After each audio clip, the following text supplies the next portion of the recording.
Hello दोस्तों, welcome back to my channel. अगर आपने अभी तक मेरे चैनल को सब्सक्राइब नहीं किया है तो प्लीज जल्दी से मेरे चैनल को सब्सक्राइब कर दें। एपिसोड 15 की शुरुआत में शियान जेंगशु को इनके रूम्स की तरफ ले आता है। जेंगशु इसके साथ रहने वाली बात से बहुत ज्यादा ऑकवर्ड फील कर रही होती है। जैसे ही इसको पता चलता है कि ये दोनों अलग रूम्स में रहने वाले हैं तो ये जल्दी से अपना बैग उठाती है और चली जाती है अपने रूम में। अब ये यूनिवर्सिटी में होता है तो इसको एक कोरियर आता है जो कि शियू ने भेजा होता है। ये इसकी मॉम का वो एल्बम होता है जो कि किसी भी स्टोर्स में अवेलेबल नहीं होता। ये एक लिमिटेड एडिशन होता है, लेकिन यू को समझ नहीं आती कि आखिर ये किसने भेजा है। जेंगशु शियान को मैसेज करके उसका इस बिजनेस ट्रिप का सारा शेड्यूल मांगती है। शियान इसको सेंड कर देता है। ये भी इसको देख ही रही होती है कि साथ में ही इसको कॉल आ जाती है। कल के इंटरव्यू के लिए सेक्रेटरी जियांग की इसको कॉल आई होती है। जेंगशु कहती है कि मुझे कल एक काम है, तो क्या इंटरव्यू का टाइम चेंज हो सकता है। ये कहता है कि कोई मसला नहीं है, इंटरव्यू हम अगले दिन कर लेंगे। जेंगशु कहती है कि जहाँ पर एजरी ब्लू लोकेटेड है हमें वो जगह कल देखनी जानी चाहिए, तो शियान इसके नहीं मान जाता है। दूसरी तरफ यू गॉन्जी से मिलने के लिए आया होता है। यू गॉन्जी से पूछता है कि मैं ये जानना चाहता हूँ कि एक लड़की को रिजेक्ट कैसे किया जाता है कि जिसके कारण वो उदास भी ना हो। गॉन्जी से पूछता है कि तुम आखिर उस लड़की को रिजेक्ट क्यों करना चाहते हो। तो यू कहता है कि मुझे नहीं लगता कि हम दोनों एक दूसरे के लिए सूटेबल हैं, क्योंकि वो अपनी लाइफ को लेकर सीरियस नहीं दिखाई देती और मैंने उसको गेम्स खेलते हुए देखा है। यहाँ पर शेन ड्रिंक कर रही होती है जिसको गॉन्जी देखने लगता है। गॉन्जी यू से कहता है कि अगर तुम उस लड़की को पसंद नहीं करते तो डायरेक्टली जाकर उसको इनकार कर दो, क्योंकि यही वो वाहिद रास्ता है जिसके जरिए वो हर्ट नहीं होगी। अब शेन काफी ज्यादा ड्रिंक कर रही होती है तो यू के यहाँ से जाने के बाद गॉन्जी इसके पास आ जाता है और उसको ड्रिंक करने से रोक देता है। ये लोग गेम खेल रहे होते हैं। शेन इस गेम में हार जाती है तो इसको ड्रिंक करना होता है, लेकिन इसकी जगह गॉन्जी ड्रिंक करने लगता है। अब शेन ने बहुत ज्यादा ड्रिंक कर ली होती है तो गॉन्जी इसको उठाकर यहाँ से ले जाता है और अगली सुबह जब शेन उठती है तो गॉन्जी जाने से पहले इसके लिए बहुत अच्छा सा ब्रेकफास्ट प्रिपेयर करके जा चुका होता है, जिसको देखकर शेन काफी खुश हो रही होती है। यहाँ पर शेन का एक ड्रेस रखा होता है जिसको ये देख रही होती है और जब शेन यहाँ से जाने लगती है तो इस बैग में गॉन्जी ने इसके लिए एक नोट लिखा होता है कि जब तुम उठो तो मेरे पास आ जाना, लेकिन ये साइड में गिर गया होता है तो शेन उसको देखे बगैर यहाँ से चली जाती है। अब शियान और जेंगशु बाहर आ चुके होते हैं। अब यहाँ पर ये लोग एक टेंपल को देखने के लिए जा रहे होते हैं। जेंगशु स्टेयर से नीचे गिरने लगी होती है, लेकिन शियान इसको पकड़ लेता है और इसे कहने लगता है कि देख के चलो, अगर तुम नीचे गिर गई तो फिर हमें जियांगजोंग को जानने का मौका नहीं मिलेगा। जेंगशु कहती कि मैं तो नहीं गिरूंगी और फिर शियान इसका हाथ पकड़ कर इसको आगे ले जाने लगता है। ऐसे शियान के साथ वॉक करना जेंगशु को तो बहुत अच्छा लग रहा होता है और फिर जेंगशु चलते हुए शियान का हाथ पकड़ लेती है। ये दोनों इस तरह से चलते हुए मुस्कुरा रहे होते हैं। यहाँ पर एक फोटोग्राफर होता है जो इन दोनों को देखकर कहने लगता है कि तुम दोनों कपल के लिए बेस्ट मैच हो। तो जेंगशु इसका हाथ छोड़कर कहती है कि हम कपल नहीं हैं। शियान इस फोटोग्राफर से पूछता है कि यहाँ पर क्या चल रहा है, तो ये कहने लगता है कि पब्लिक आज आखिरी दिन के लिए शियागोंग टेम्पल को विजिट कर सकती है, क्योंकि इसके बाद ये 6 महीने के लिए बंद हो जाएगा। और ये इन दोनों को देखकर कहने लगता है कि मैं तुम दोनों की पिक्चर लेता हूँ, तो ये तुम दोनों के लिए बहुत अच्छी मेमोरी रहेगी। शियान से पूछता है कि क्या तुम तस्वीर लेना चाहती हो। जेंगशु कहने लगती है कि मैं यहाँ पर पहली दफा आई हूँ और मैं ये भी नहीं जानती कि मैं दोबारा कब आऊंगी, इसलिए पिक्चर लेना काफी मेमोरेबल रहेगा। अब ये दोनों साथ में इस टेंपल के आगे खड़े हो जाते हैं और ये फोटोग्राफर इनकी पिक्चर्स लेता है। ये दोनों दूर खड़े होते हैं तो फोटोग्राफर इनसे कहने लगता है कि तुम दोनों थोड़ा क्लोज हो जाओ। ऐसा करते हुए ये दोनों ही हेजिटेट कर रहे होते हैं और फिर अब ये दोनों काफी अच्छे लग रहे होते हैं तो फोटोग्राफर इनकी पिक्चर्स खींच देता है। अब ये फोटोग्राफर जेंगशु को इनकी पिक्चर्स दिखाता है, जिनको देखकर जेंगशु कहती है कि हाँ ये बहुत अच्छी हैं। ये फोटोग्राफर एक पिक्चर के 99 यॉन्स ले रहा होता है। ये सुनने के बाद जेंगशु कहती है कि तुम बहुत ज्यादा पैसे ले रहे हो। तो ये कहता है कि ये कपल पैकेज की प्राइस है। तो जेंगशु कहती है कि ओरिजिनल प्राइस क्या है, तो ये कहने लगता है कि 51 यॉन, लेकिन शियान जल्दी से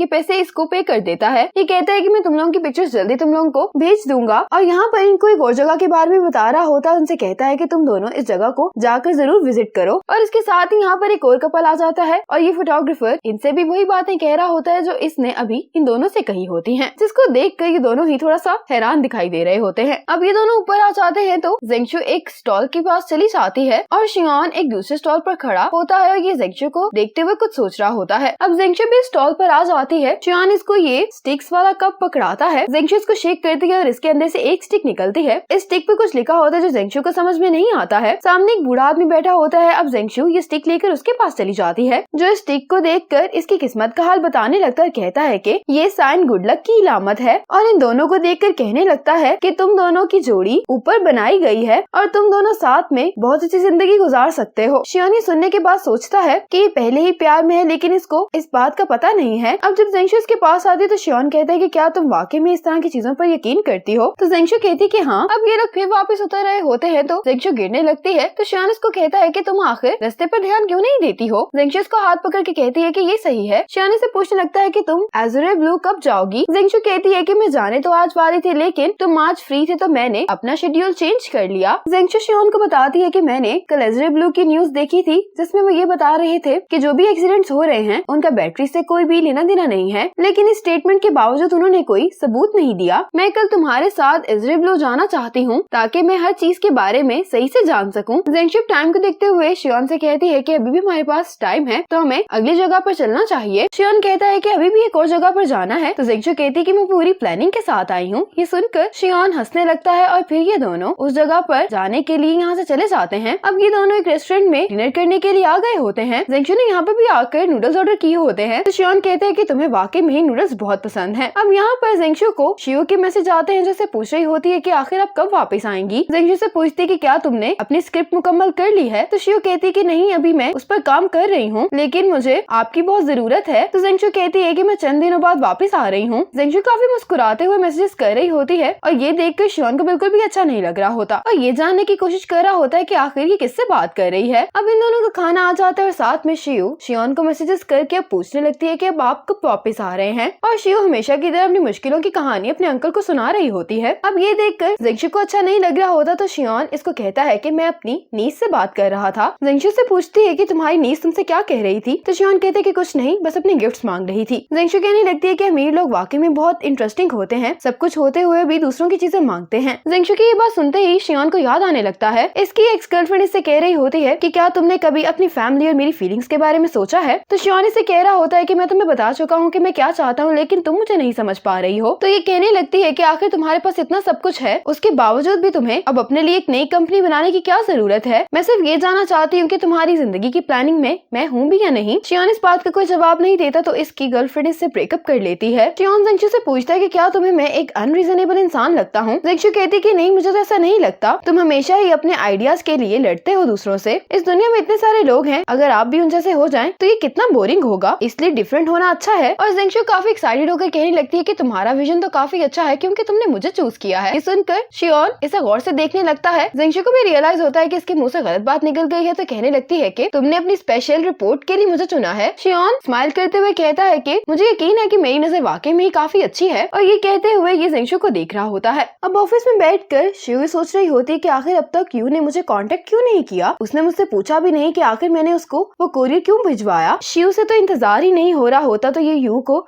मैसेज करके पूछती है कि क्या आप अपने काम से फ्री हो गए हैं, तो यू इसको रिप्लाई करता है कि हाँ। शियो उसको डिनर पर इनवाइट करती है, लेकिन यू इसके लिए नहीं मानता, और फिर ये यू को मैसेज करती है कि क्या तुम अपनी गर्लफ्रेंड के साथ डिनर करना चाहते हो। अब यू को गॉन्जी की बात याद आती है कि अगर तुम्हें ये लड़की नहीं पसंद तो तुम उसे डायरेक्टली रिजेक्ट कर दो, तो यू लिख देता है कि मेरी कोई गर्लफ्रेंड नहीं है। ये मैसेज देखते ही शियो तो बहुत ज्यादा खुश हो जाती है। यू उसको मैसेज करता है कि तुम्हें बिला वजह डिनर पर पैसे नहीं खर्च करने चाहिए, तो शियो कहती है कि प्रोफेसर यू ने मुझसे बात की है, इस खुशी में तो मैं आपको 10 दफा डिनर पर लेकर जा सकती हूँ। तो ये उसको कहने लगता है कि अगर तुम्हारी जॉब तुम्हें बहुत ही ज्यादा प्रेशराइज कर रही है, तो तुम्हें अपने स्ट्रेस को रिलीज करने के लिए कोई गेम खेलनी चाहिए, और अगर ये भी तरीका काम ना करे तो तुम अपनी जॉब भी बदल सकती हो। शियो तो ये देखकर अपसेट हो गई होती है कि यू इससे किसी बहाने बात ही नहीं कर रहा होता। इसके बाद शियोन और ज़ेंगशु अपने होटल वापस आ गए होते हैं, तो ज़ेंगशु शियोन से कहती है कि आज मुझे तुम्हारे साथ बहुत मजा आया, उसके लिए थैंक्स। शियोन इसकी बात का कोई जवाब नहीं देता और ज़ेंगशु अपने रूम में जाते हुए सोच रही होती है कि मैंने इसको थैंक्स बोला है, तो इसको मुझे वेलकम तो बोलना चाहिए था ना। ज़ेंगशु अपने रूम में जाने वाली होती है कि शियोन डोर के लोग पर हाथ रख देता है। इससे कुछ कहने वाला होता है कि यहाँ पर शियोन को कॉल आ जाती है और ज़ेंगशु अपने रूम में चली जाती है। जैसे ही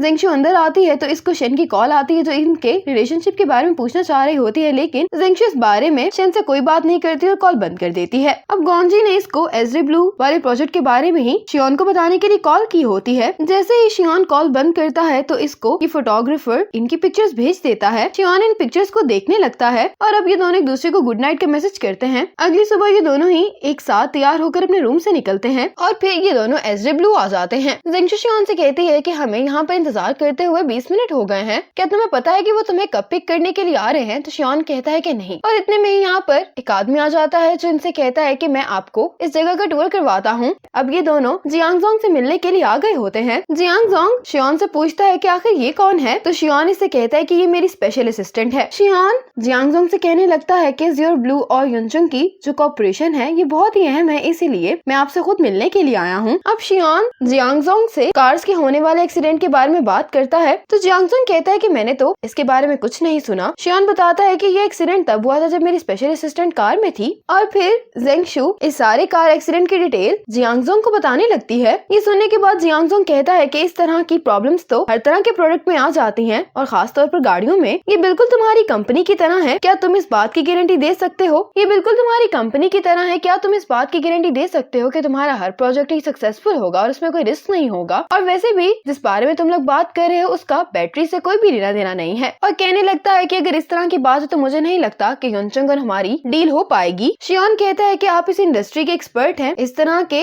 18 केसेस हो चुके हैं कि आपके पास इनका कोई सोल्यूशन है। तो जियांगजोंग कहते हैं कि जो सवाल तुम पूछ रहे हो वो मेरी कंपनी के सीक्रेट्स है, मैं तुम्हें नहीं बता सकता। अब ये दोनों यहाँ से जाने लगते हैं। तो जियांगजोंग कहते हैं कि हमारे पास अभी भी 6 कंपनीज हैं जिनमें से हम 3 कंपनीज को चुनेंगे। तुम्हें वापस जाकर जल्दी से अपने लिए कोई नया प्रोजेक्ट ढूंढना चाहिए और तुम्हें अपने शेयर होल्डर्स को देने के लिए कोई एक्सप्लेनेशन भी ढूंढनी होगी। ये सुनकर जेंगशु को अच्छा नहीं लगता। ये कहने लगती है कि मैं आपको बहुत एडमायर करती थी लेकिन इमेजिनेशन और हकीकत में बहुत ही ज्यादा फर्क है। इसके बाद ये दोनों यहाँ से चले जाते हैं। एज्योर ब्लू से आने के बाद ये दोनों लंच करने के लिए आ जाते हैं। जेंगशु से पूछने लगती है कि क्या योनचंग के सारे शेयर होल्डर्स यही चाहते हैं कि तुम एज्योर ब्लू के साथ ही प्रोजेक्ट करो? तो शियोन कहता है कि हाँ। जेंगशु कहती है कि वो ये बात भी नहीं जानते कि तुम रिसर्च के लिए एनचंग आए हो, लेकिन ये परेशान होती है कि इसने जो कुछ जियांगजोंग से कह दिया है उसके कारण कहीं शियोन को नुकसान ही ना हो जाए। तो शियोन कहता है कि इस इन्वेस्टमेंट को लेकर सभी शेयर होल्डर्स के मुख्तलिफ ओपिनियंस हैं। मैं इस तरह के प्रोडक्ट में पैसे तो इन्वेस्ट कर सकता हूँ लेकिन अगर कंपनी का आगे से इस तरह का रवैया हो, लेकिन अगर कंपनी अपने प्रॉब्लम को हल करने के लिए कोई सोल्यूशन ही ना तलाश करे तो फिर मैं इस इन्वेस्टमेंट को बहुत ज्यादा रिस्की समझता हूँ। और इसने जियांगजोंग को और भी जो बातें कही होती हैं उसको शियोन अप्रिशिएट कर रहा होता है। अब ये दोनों शियोन के ड्राइवर का इंतजार कर रहे होते हैं। ये इससे कार के बारे में पूछती है तो शियोन इससे कहता है कि मास्टर फांग किसी वजह से यहाँ नहीं आ सकते। जेंगशु कहती है कि ठीक है फिर हम टैक्सी बुला लेते हैं। तो शियोन कहते हैं कि मैं दूसरों की गाड़ियों में सफर नहीं करता। जेंगशु कहती है कि फिर क्या हम इंतजार करते रहेंगे? तो शियोन कहता है कि तुम जा सकती हो। ये कहकर ये खुद आगे चला जाता है। जेंगशु से पूछ रही होती है कि क्या तुम वाकई में ही ऐसे जाना चाहते हो और इसी मोमेंट पर एपिसोड 15 खत्म हो जाती है।